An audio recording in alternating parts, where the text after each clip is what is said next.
Projeto Linhas de um Sertão que Havia. Episódio Na Clínica.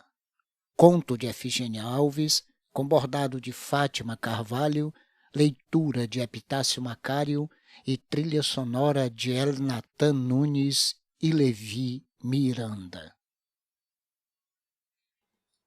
Saí do Serrote Verde ontem de madrugada. Dormi na casa de um filho meu. Só vim por insistência dos meninos. Quando eles dão de aperrear por uma coisa, não tem pai que resista. Eles acham que eu estou com juízo fraco. Dizem que eu preciso de ajuda, mas não preciso de ajuda não, doutora. Falaram que a senhora é uma das melhores no prumo do juízo alheio. Dizem que falo coisas sem sentido. E qual seria, doutora, o sentido das coisas? Penso que quem bota sentido nas palavras é quem escuta. Sempre fui homem de mandar na casa. Não me dão mais crédito. Agora ninguém me escuta, falo como que ao vento. Então sou eu que estou com o juízo enfraquecendo? Disseram que a senhora iria me curar. Me curar de quê, doutora? Enquanto eu vivia calado, falando só de muita precisão, ninguém achava que era doença. Mas quando eu dei de reclamar da loucura do mundo, me acham doido. Eu gostei da cama, alta e macia, mas não carece não. Fico sentado mesmo. É uma estreiteza que eu não me permito deitar na sua cama enquanto a senhora fica nessa cadeira. O falar é perigoso, doutor? Eu falo há quase meia hora e a senhora muda. Eu falo. A senhora acha que perdi a noção do perigo? É que eu cansei do silêncio. A vida inteira foi assim, como a senhora só ouvia, e nisso fingi que aceitei muitas mentiras e enganos. Nada não, continuava calado, ouvido feito pinico. Um dia as palavras se desataram, aí passou a incomodar, diziam que eu não estava normal.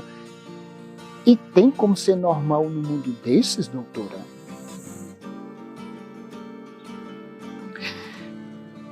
Se bem que a loucura sempre existiu. Perder o juízo nunca foi coisa difícil. Conheci um homem que enlouqueceu só por causa de uma mulher.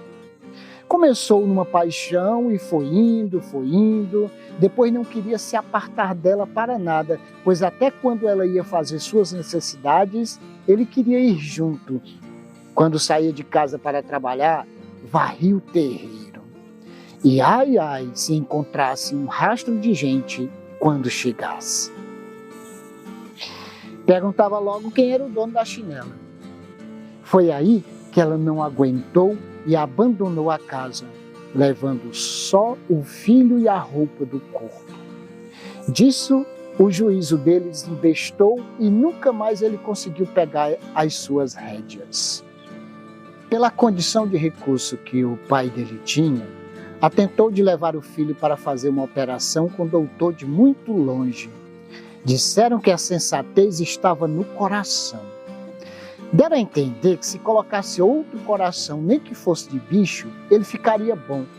O coração do porco era o melhor. Pelo parecimento com o humano, o doutor disse, bastava pegar um animal médio que o coração dava no encaixe. É certo que ninguém quisesse um cristão com alma de porco. Mas sabe-se lá onde mora a alma do vivente? Mas o juízo, diziam, estava lá, no coração. Algumas pessoas da própria família eram contrárias. Um desses era um tio, também de posses. Ele havia começado um curso de medicina na juventude. Abandonou porque achava a profissão muito avizinhada da morte. Ele dizia que a razão estava guardada na cabeça, em lugar muito escondido, e não adiantava trocar o coração, não. Seria um desatino. O coração só servia para bombear sangue e enfeitar histórias de amor, mas forças não tinha para desfazer o que estava decidido pelos pais, principalmente o pai, que via no filho seu herdeiro, o homem de força, desembaraçado, que sabe cuidar do que é seu, certo para continuar os negócios da família. Essa história rendeu muita conversa. Enquanto o doido saía, com uma viola antiga, com algumas cordas, cantando toadas de amor. Uma tristeza.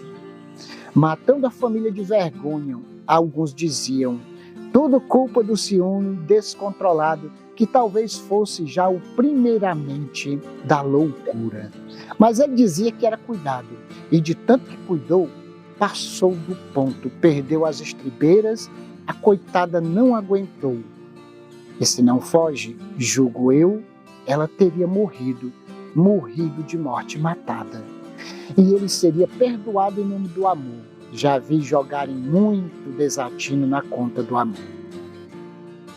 Há coisas, doutora, que eu não entendo. Ele era um rapaz tão distinto, afeiçoado, ajudava a quem dele precisasse. Já para a mulher, que ele dizia que amava, era uma maltratação. Usava a roupa que ele quisesse. Perdeu até a feição de nova, os cabelos por acolá, do descuido que ele lhe obrigava. Diziam que até bater não saía para lugar nenhum desacompanhada do marido. Nem a mãe dele servia, que era descuidada e perdia a vigilância, ele alegava. No meu entender, antes da operação, ele já tinha qualquer coisa de animal, bem escondido, de olhos arregalados para o mundo aqui de fora. E se botassem um coração de porco, parece que cada homem tem dentro de si um bicho, que se achar uma brechinha de nada, bota as garras de fora com ferocidade. Não era tanto por ela, não. Minha preocupação era com a criança. Diziam que ele maltratava o filho miúdo na frente da mãe só para ela sofrer horrores. Isso me dói. Que pai sou e só bati nos meus por necessidade. Ele era um animal esfomeado de ruindade. E, olhando assim vestido, tão ajudador, ninguém assuntava que era um bicho. Quiseram trocar o coração na tentativa de recuperar o juízo, como se louco ele já não fosse. Levaram para um hospital muito longe, na cidade de Juazeiro, a mais de 6 léguas de estrada. Venderam muito do que possuíam para pagar a operação. O médico, bem pago, reforçou a explicação. Todo o sentimento para o bem do coração, disse ele. Compraram um porco criado em chiqueiro de rico, desses que a lama é pouca e a comida não é sobra de ninguém. Pois bem, a conversa se espalhava à boca miúda. Ninguém podia saber abertamente. Levaram o louco numa madrugada, quando o povo todo dormia, até os galos. O médico garantiu o serviço. Prometeu sensatez. Disse que o rapaz só precisava ter cuidado com alguns hábitos, caso se manifestassem desejos estranhos, comuns aos porcos. A família garantiu vigília. Qualquer estranheza, o doutor seria comunicado. E assim fizeram. Dizem que cortaram o peito dele de cima a baixo e o coração do porco, ainda quente, saltando à vista.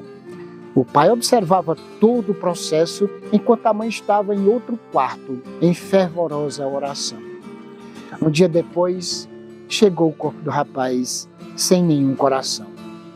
O pai, que na hora via tudo, não aguentou. O corpo do doutor foi enterrado com grande clamor nas terras de sua parentela para os lados da Paraíba.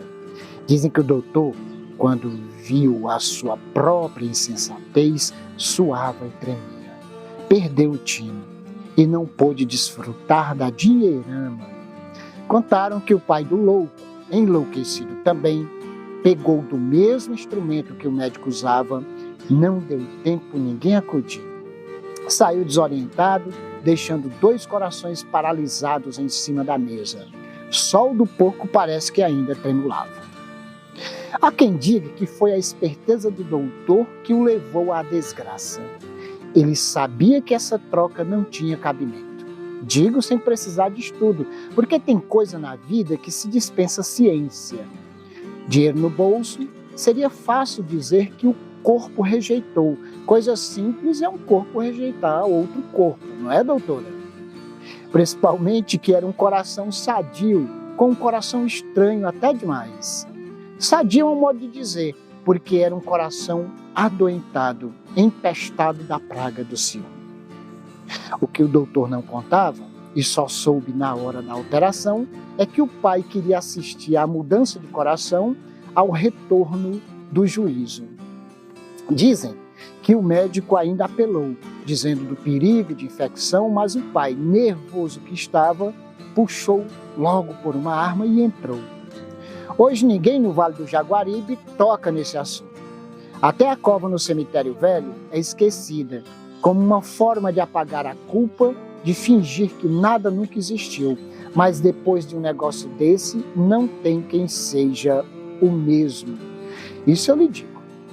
Não acredito que se esqueça de um pecado dessa largueza. Não gosto da escuridão dessa sala, doutora. A senhora está também economizando energia? Gosto de luz, do sol alteado, da claridade. Uma penumbra dessa só é boa para quem vai dormir ou parir menino. Outro caso de loucura aconteceu num povoado perto de Boqueirão. Esse foi por causa de riqueza, assunto só. Eu não conheci Bertioga com juízo, mas me contaram. Chegou por lá, não se sabe como e nem porquê. Uns diziam que era ladrão fugitivo das bandas de Goiás. Outros contavam que ele fugiu de casa porque foi traído, mas não vem ao caso. Começou a vida pobre, apanhando e socando algodão em terras alheias. Saía de madrugada, adentrava os campos brancos e só voltava de noite, guiado pelos vagalumes, trazendo aquela brancura já ensacada. As costas viviam avermelhadas e doídas de tanto carregar saco feito lombo de boi. Todo mundo queria contratar ele, era ligeiro e além do que comia pouco. Quando as capoeiras de algodão estavam rareando, se avexava para as oiticicas apanhar frutos. Assim foi economizando, comendo do ruim e do pior e comprando gado. Primeiramente criava nos campos dos outros, pagando com serviço. Depois comprou uma capoeira e aos poucos foi enlarguecendo o terreno, derrubando cerca, tudo que ganhava empregava no seu terreno. Não demorou muito e ele era um fazendeiro. Por ser respeitosamente miserável, negando até um copo d'água, ficou conhecido como unha de fome, mas o povo só chamava assim pelas costas, claro, porque não era qualquer um que se atrevia a enfrentar, por magro que fosse, o fazendeiro, ladrão fugitivo das bandas do Goiás. O gado era gordo que fazia gosto. Um dia, encoivararam a manga do Aderaldo, um proprietário vizinho dele. Fizeram aceiro, mas o fogo perdeu o prumo. Invadiu a fazenda do unha de fome e assou o gado todo. Os garrotes que tentaram fugir morreram estrepados nas pontas de cerca. Uma perversidade. Quando ele soube do assado, não deu uma palavra. Pegou o chapéu, saiu de casa e nunca mais voltou. Souberam dele lá no Junco, a muitas distâncias do Boqueirão, falando uma língua estranha e aboiando. E vivia pelos currais alheios, nas pastagens, nos bebedouros do rio Jaguaribe. Onde tinha rastro de boi, ele ia. Dizem que morreu cantando vaquejada e aboiando um gado que ninguém via. Juízo não se vende no mercado, não. É coisa fina. E perder o senso não é demoroso. Mas eu não estou doido, viu, doutor?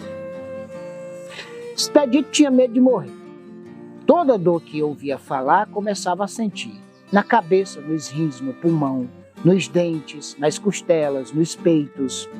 Sentia que a morte lhe perseguia. Temia andar de carroça, de burro, a pé. Achava que a morte se escondia atrás das árvores para lhe pegar. Evitava até arbustos. Também tinha reservas de andar em mato rasteiro. Achava que a morte vinha em forma de serpente. O medo foi tomando tamanho, cresceu e se nutriu. Agigantou-se de uma forma que fez sombra por cima dele. Começou a se isolar. Não queria mais sair do sítio, do terreiro, da casa, do quarto, de si. endoidou. Às vezes, o juízo se perde por causa dos olhos. Não é tudo que se aguenta ver, não. Meu pai conhecia um soldado louco por causa de cenas que ele viu na guerra. Voltou triste, mudo. Olhava para um lugar só, que não tinha nada, pelo menos para quem via do lado de cá. Falava quase nada. Mesmo quando ficava de olhos fechados, ele continuava vendo coisas horríveis. E foi indo, começou a falar dos horrores sem parar, dizendo que precisava voltar para vingar umas mortes. A guerra já tinha acabado, mas dentro dele não. Saiu pelo mundo buscando uma guerra que só existia dentro de si e nunca mais se ouviu falar dele. Doutora, desde a hora que eu cheguei, parece tocar essa mesma música. Faz tempo que eu espero o cantor entrar com a voz e nada. Vou pedir ao meu menino, que mora aqui na capital, para trazer uns discos para a senhora. Tenha em mente que a loucura é coisa dos tempos, que nem cachorro doido. Sempre existiu gente que fica com o juízo atormentado, mas de uns anos para cá, esse mal tem se alargado. É muita gente ficando fora de si ou dentro de si demais, a ponto de perder-se por fora. Muitas vezes começa com um alvoroçamento, com uma solidão. Outras vezes inicia com o mal do triste. Quando se vê, a pessoa já perdeu o prumo dessa vida, ganhou outro rumo. Desse mundo fica só o corpo. Como a senhora pode ver, o meu juízo está todinho, sem arredar o pé do lugar. Uma pessoa que perdeu o prumo não sabe contar essas histórias. E eu só falo sem parar, enrabichando uma história atrás da outra, porque a senhora não dá um pitaco, é caladinha. Suspeito que esteja gostando da minha prosa. Guardo a lembrança de outro louco de quando eu era menino. Disseram que ele desceu no cacimbão com o juízo inteiro. Demorou pouco, lá por baixo. Quando subiu, já não sabia quem era e nem para quê. No início, o povo achava que ele estava brincando, mas que brincadeira que nada. Passou um tempo por aqui perambulante. Depois desapareceu no oco do mundo.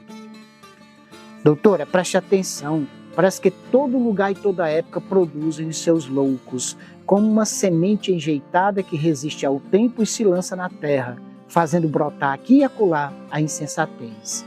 Há épocas de maior fertilidade. Lembro das terras de um tio meu, nas beiradas do Açu de Oroz. Chão bom, lá nasciam as melhores plantações. Mas ele nunca conseguiu desterrar o tingui.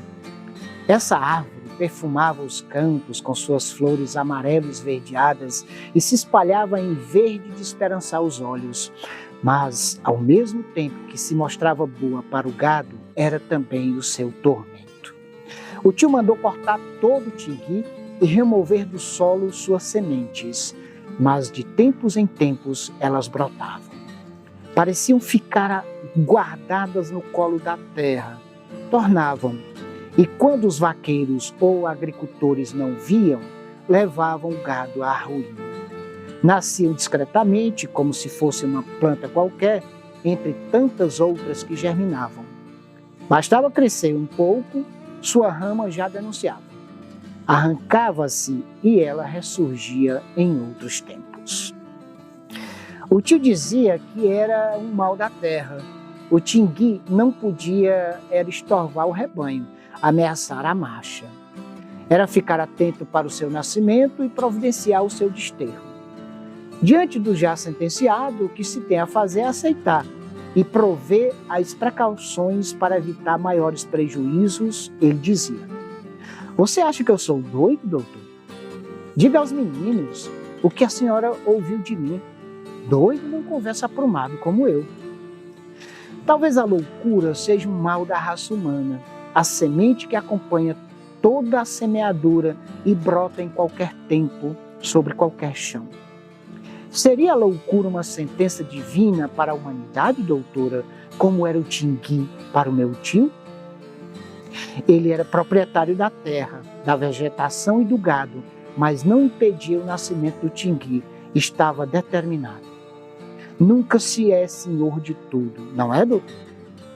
O juízo, terreno fértil onde brotam grandes farturas, germina também a loucura, o tingue. Mas não leva à morte, não da mesma morte súbita do gado.